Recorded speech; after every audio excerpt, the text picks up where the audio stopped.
In the mid-19th century, archaeology was establishing itself as an academic discipline, a science that opened a window into our past and the legacy of ancestors who laid the foundations of our civilization.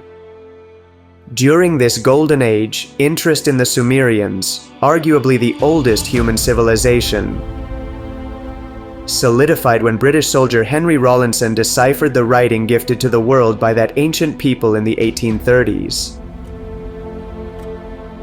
Thanks to the Behistun inscriptions carved on an Iranian cliff, Rawlinson translated the engravings, completing the decipherment of cuneiform writing.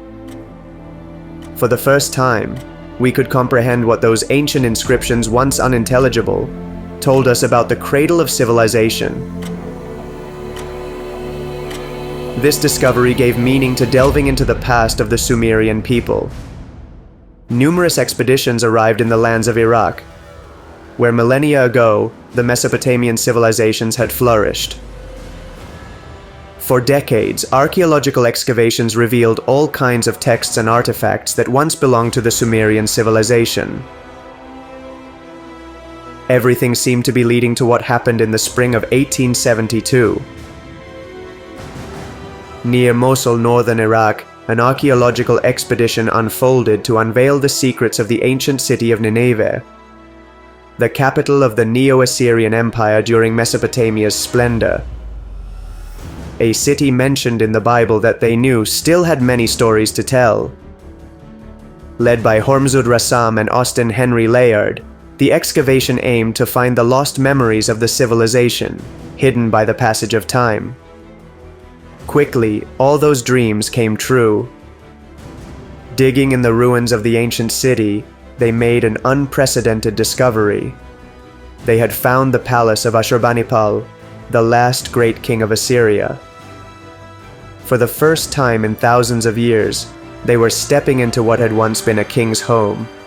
The ruins of a palace dating back to the 7th century BC on its own, the find was remarkable. But it wasn't the only thing they discovered.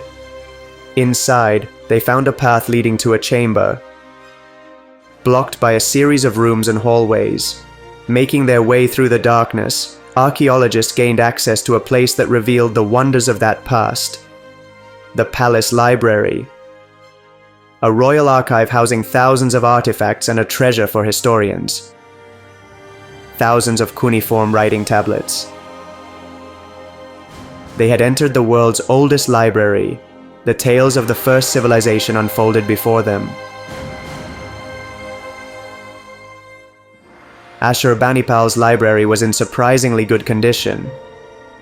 The more than 15,000 clay tablets with cuneiform inscriptions were a treasure of knowledge to be guarded as a gift from our ancestors. And once rescued, it was time to delve into them, to read what had waited in the darkness for so long. At the explicit request of the British Museum, the translation of the Sumerian tablets was entrusted to the English Assyriologist George Smith, an expert in the language of that lost civilization. For months, he immersed himself in those texts, revealing day by day the writings of the palace. The tablets contained a wide variety of texts, from primitive scientific treatises to royal correspondence, a way to observe, from the distance of time, the life of the Sumerians. But what truly changed everything were 7 tablets, 7 clay engravings with a myth inscribed on them. From the beginning, it was treated as the oldest literary work in history. Smith had found the Epic of Gilgamesh, 5 poems written around 2100 BC that recounted the adventures of a king who, in search of immortality, traveled to the ends of the earth, meeting a wise man named Utnapishtim and his wife, the only survivors of a cataclysm to whom the gods granted the gift Gilgamesh coveted: eternal life. Fascinated by the myth, he saw how the tablets were telling a story about a world drowned by a flood, and a man who, by building a ship, saved humanity's fate. It seemed that the Sumerians were talking about the universal flood and Noah's Ark 2,000 years before it appeared in the Bible. He had something unique in his hands. After completing the translation on December 3, 1872, Smith read the writings to the members of the Society of Biblical Archaeology, leaving all attendees profoundly amazed, especially by the Epic of Gilgamesh. Unfortunately, the story was incomplete. Fragments were missing from a work that, as they claimed, could undermine the pillars of Christian religion. In light of this situation, aware that closing the narrative would be one of the great news of the year, the Daily Telegraph of London funded a new expedition to the city of Nineveh. Smith was entrusted with the mission of finding the lost fragments of that epic. They had to put the finishing touch on the king's story. With the new excavations in Iraqi lands, they found lost tablets of the epic that had gone unnoticed in the first expedition, but they discovered much more than the continuation of the myth. In some fragments, Smith saw how there was talk of deities from the Sumerian pantheon living in the heavens, observing the future of humanity. The writings described a group of divine beings, descendants of a god named Anu, whom that civilization revered above all. These deities, translated from cuneiform writing as children of Anu, had been baptized as Anunnaki, the oldest gods of which we had written records. A record of a cult toward divine entities. These new parts of the Epic of Gilgamesh spoke of some of the most important ones. It could be clearly seen how the most powerful deity in Sumerian mythology was Anu, the personification of the sky and possessor of infinite wisdom. A god who fell in love with Ki, the goddess of earth, and together they had offspring, the Anunnaki, a word that in its deepest sense referred to the children of heaven and earth. The Sumerian texts did not determine how many Anunnaki existed, but they emphasized the belief that they descended from heaven to determine the fate of humanity. That these deities split the world in two, separating heaven from earth so that humans could live on it, and Father Anu could rule the heavens. The entire expedition's attention shifted to the worship of these deities. The Anunnaki, at least in terms of written records, were the oldest gods in history. The seed of religion, in a way, was germinating with them. They had to discover everything they could about the children of heaven and earth. Weeks later, in Ashurbanipal's own library, they found 7 new tablets that recounted the Enuma Elish, the Babylonian myth of creation. This writing spoke of a god named Marduk, one of the Anunnaki described in the epic, a being who took the blood of the spirit Kingu and mixed it with clay to create the first humans. From this narrative, it could be understood that the Sumerians believed the Anunnaki created the prototype of man, a story that would later be echoed in the Bible, in the myth of Adam and Eve, the cornerstone of Christian religion. However, beyond this, they had nothing. Everything they had learned about the Anunnaki came from literary texts. After all, the Enuma Elish was simply a poem, an ancient creation myth. There was very little evidence of a real cult to these deities. Smith compiled these and other findings from Sumerian translations in a book he called Assyrian Discoveries, published in 1875. We had dispelled the darkness surrounding Sumerian culture, the cradle of modern civilization. But the story of the unmasked deities among those tablets had only just begun. The myth of the Anunnaki still had to bloom.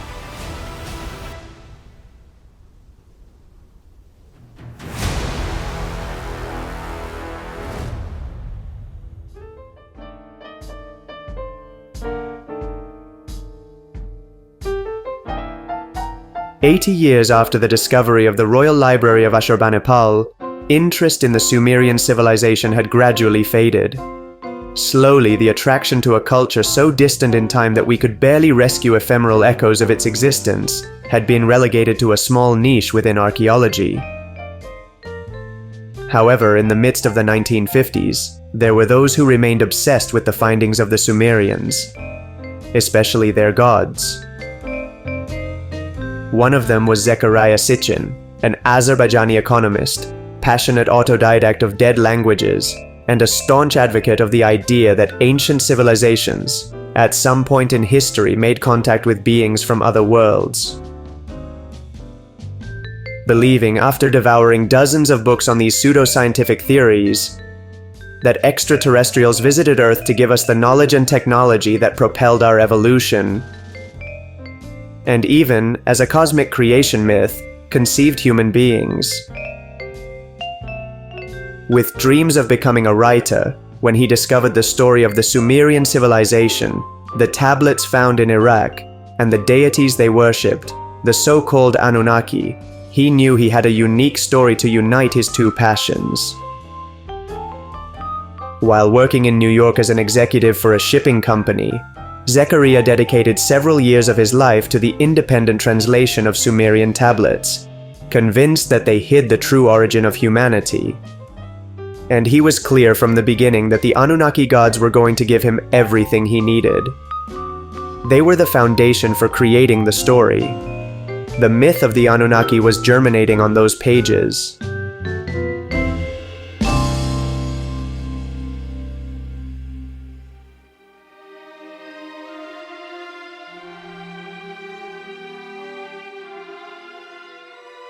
In the cold and dark reaches of the solar system hides a planet called Nibiru, a world inhabited by beings so advanced, so powerful, that to human eyes, they would be considered gods, the Anunnaki, the children of heaven and earth.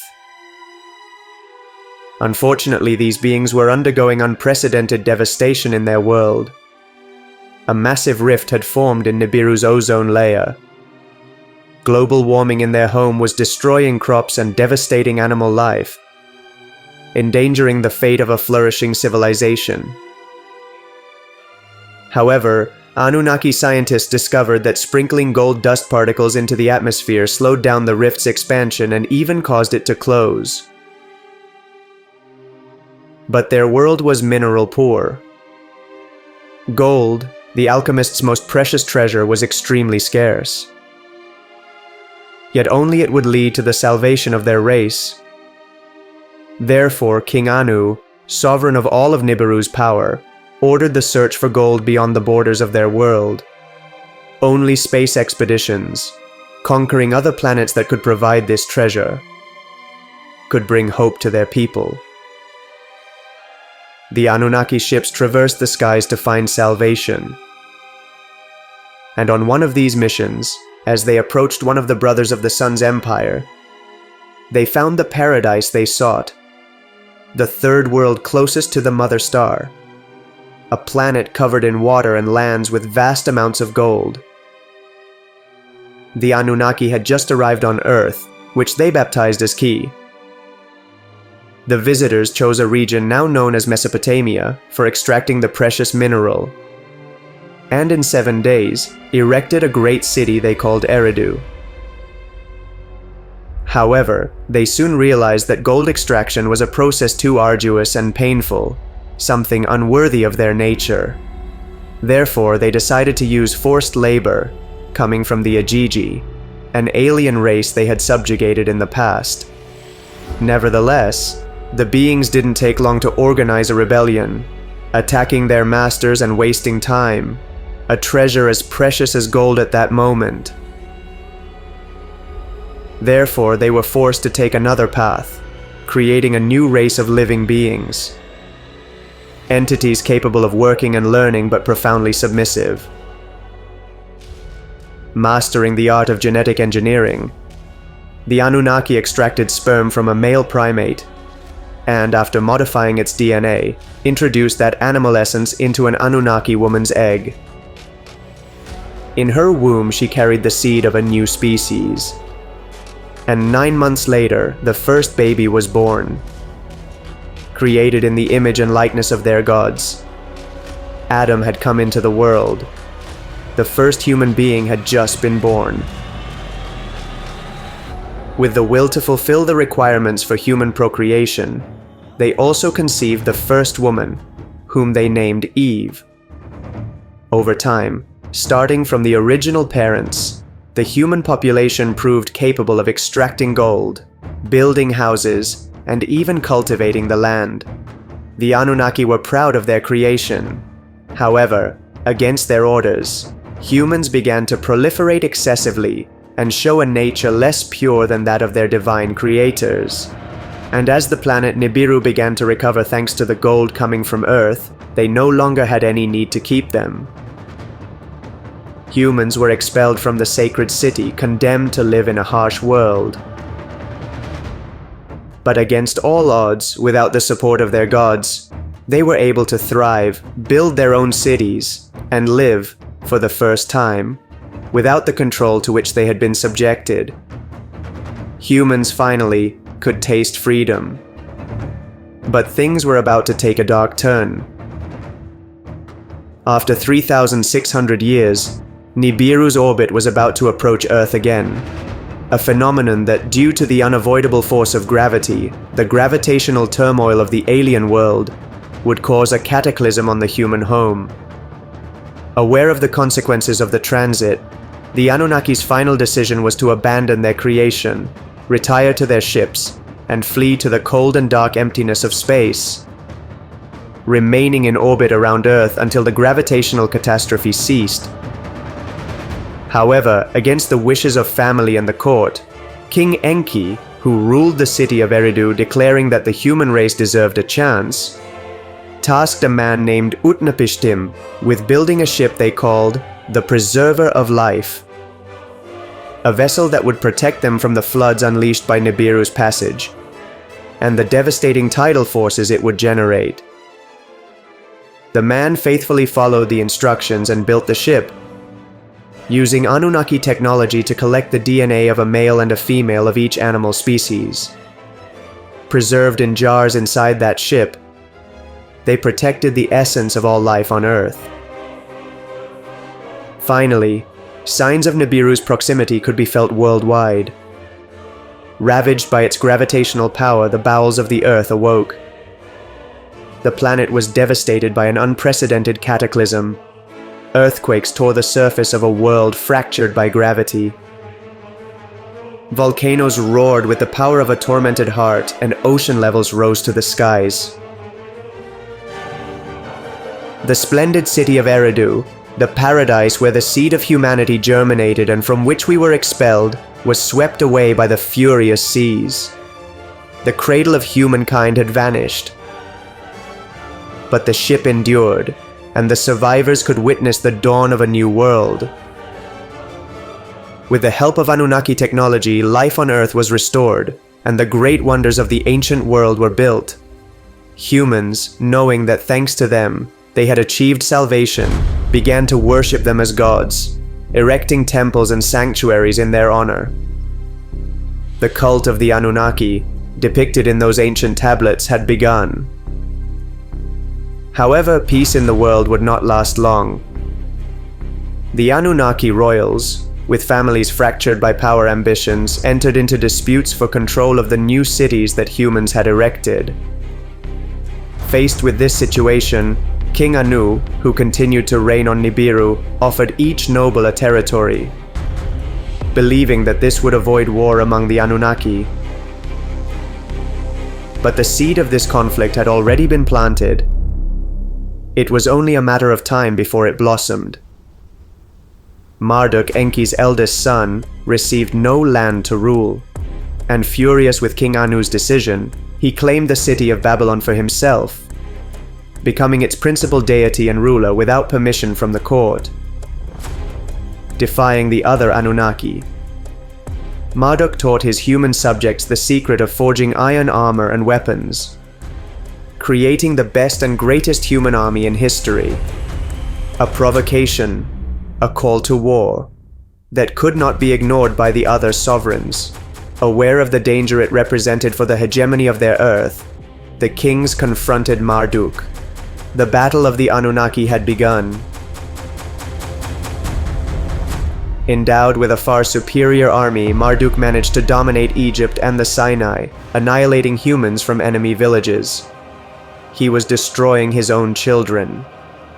the most precious creation of the Anunnaki.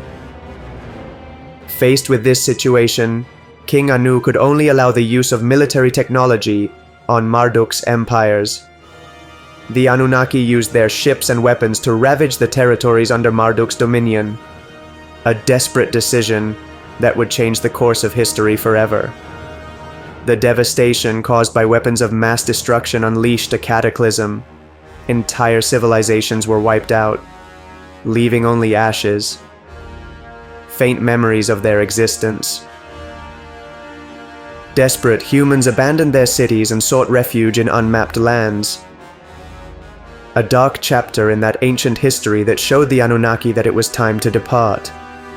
Their wars would never cease.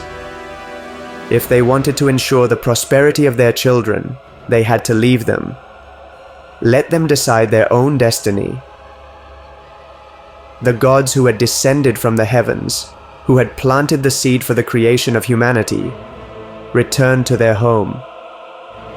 The time of the gods had run its course. The era of humanity had begun.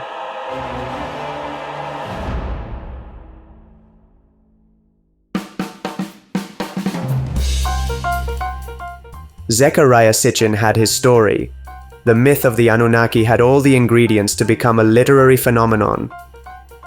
The tale of astronaut gods from a lost planet in the outer reaches of the solar system who created humanity in their image and likeness, endowed us with knowledge to become the dominant species on Earth, and whose cult was recorded in the cuneiform writings of the Sumerians, was a guaranteed success, and his intuition did not fail him. When he published the book, The 12th Planet, in 1976, his narrative immediately became a bestseller. Millions of copies were sold, and it was translated into more than 20 languages. The Anunnaki fever of that world called Nibiru spread like wildfire. Enthusiasts of ufology, pseudoscience, and conspiracy theories found in Sitchin's work something that fueled all their cognitive biases. In the view of those who wanted to believe in the extraterrestrial origin of humanity, the author had given them everything they were looking for, a narrative that seemed plausible to them and, they believed, was faithfully based on translations of text from an ancient civilization. It didn't matter that there was no record of the vast majority of tablets that Sitchin claimed to have translated. It didn't matter that, as demonstrated, he had confused Akkadian texts with Sumerian texts, making up translations as he pleased. Not even that he assigned meanings to ancient words that had not been deciphered previously. Much less that he omitted parts of the text that contradicted the story he was creating. It didn't matter. The Anunnaki were space gods who, seeking cheap labor to obtain gold to patch a hole in the ozone layer of their planet, created humans. There were no gaps. But regardless, his story had consecrated him as the ultimate exponent of the ancient astronaut hypothesis in history. Popular culture absorbed this narrative to inspire novels and films for decades.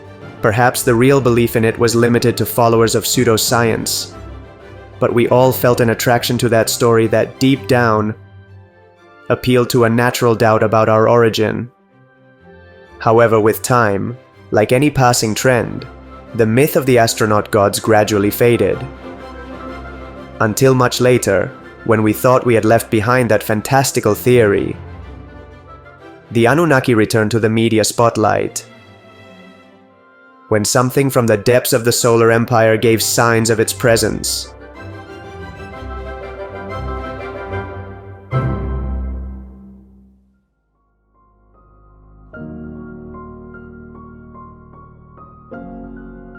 In November 2003, astronomers from the Palomar Observatory discovered a peculiar object in the depths of the solar system. It was the coldest and farthest object within the realm of our mother star. Named in honor of the female deity in Inuit mythology, a marine spirit condemned to inhabit the cold and dark waters of the Arctic Ocean, Sedna became a phenomenon within the astronomical community. The trans-Neptunian object was, at that time, the farthest observed body. It was so distant that it took 11,400 years to complete one orbit around the Sun.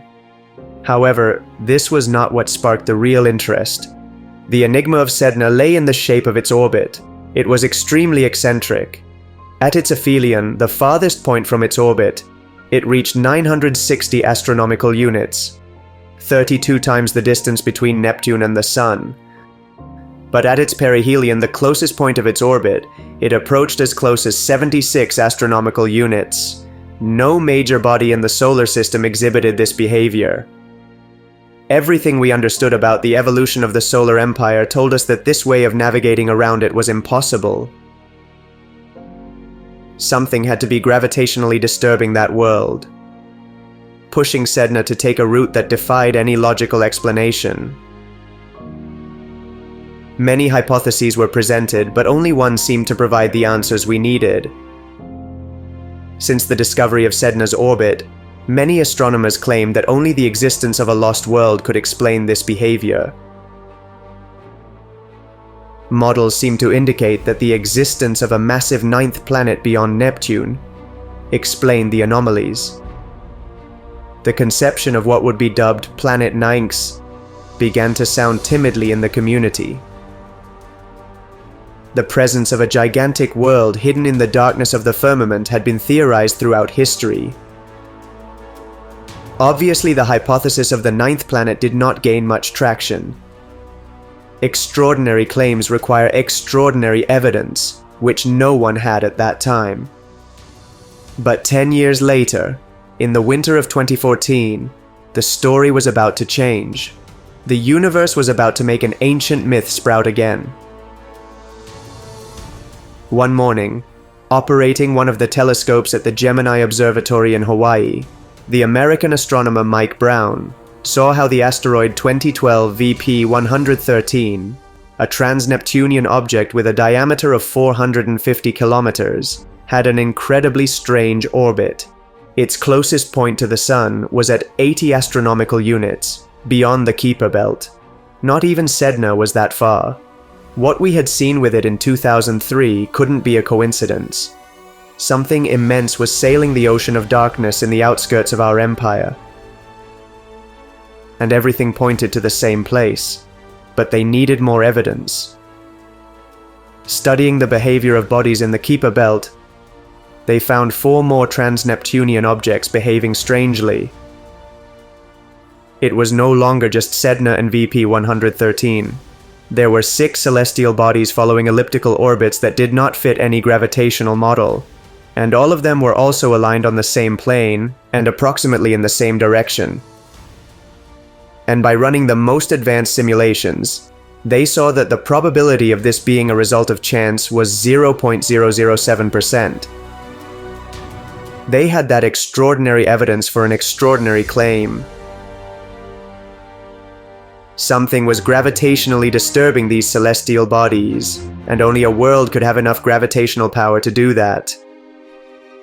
For months, they worked on a program that could simulate their behavior with that hypothetical planet Nyx.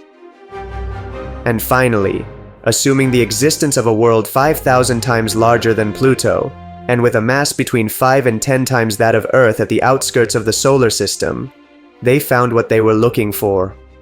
The simulations provided a correlation of 99.99%.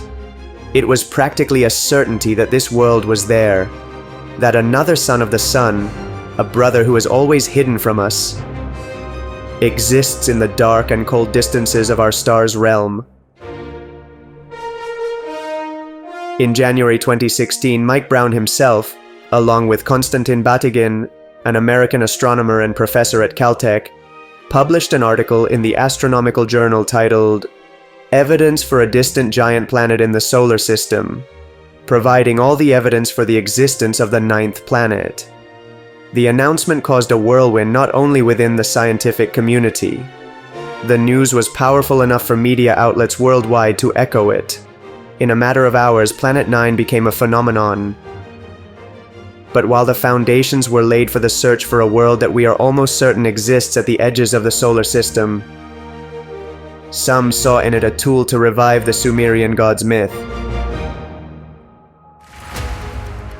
Quickly, portals on ufology, conspiracies, and pseudosciences used the astronomers' findings to justify all the beliefs that Zecharia had awakened 40 years earlier with his book. According to them, what they now called the ninth planet was, in reality, Nibiru. They believed they had been given the proof they had been searching for decades. This world was the home of the Anunnaki, astronaut gods who, they claimed, were approaching again. Myth theorists argued that the fact that we had detected gravitational disturbances at the edges of the solar system was an omen, a sign of their return. Zechariah's supposed translations, their mentor and the father of the narrative, spoke of Nibiru visiting Earth every 3,600 years. Perhaps the time had come for our ancestors to visit us again. After so much time, the Anunnaki were once again in the media spotlight. Theories that the approach of Nibiru, as it entered the heart of the solar system, would cause a cataclysm on Earth, with a great flood comparable to that recounted in the Sumerian epic, spread across the internet like wildfire. Conspiracy communities tried to spread fear of this world, hinting that the Anunnaki were about to descend from the heavens, this time to allow their home to destroy Earth and let their creation, human beings, be annihilated forever. In this situation, it had to be reminded that the entire myth originated from the biased, erroneous, and twisted translations of just one man who happened to be a devoted follower of ufology and ancient astronaut pseudoscience. The Anunnaki were not extraterrestrials. All we knew about them was that they were a group of deities from Mesopotamian mythology. Anything beyond that was conjecture, theories without any support. And the world whose gravitational echoes we had captured was anything but a haven for life. Planet 9 would be at a distance of 180 billion kilometers from the Sun, 1,200 times farther than we are from the mother star.